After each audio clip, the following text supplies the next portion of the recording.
এই মুহূর্তে দেখতে পাচ্ছেন আমি মোবিল চেঞ্জ করলাম। তো মোবিলটা সবাই দেখুন, এটা ইয়ামাহা কোম্পানির যে লোগো দেওয়া, ওটা ওটা ইয়ামাহা।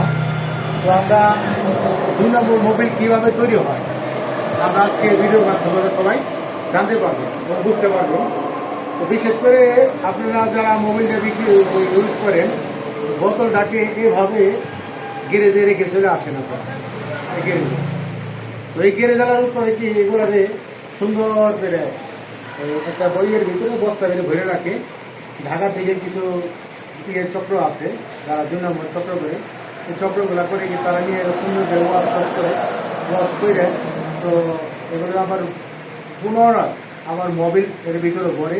সবাই বলে এর অরিজিনাল মোবিল, কিন্তু এটা অরিজিনাল মোবিল না, এর ভিতরে ভেজাল। এখন আমি যদি আপনার যে বোঝানোর চেষ্টা করি, এই যে এখানে যদি একটা ছিদ্র করে দিই, এই যে ছিদ্র করে দিলাম ছিদ্র, হ্যাঁ।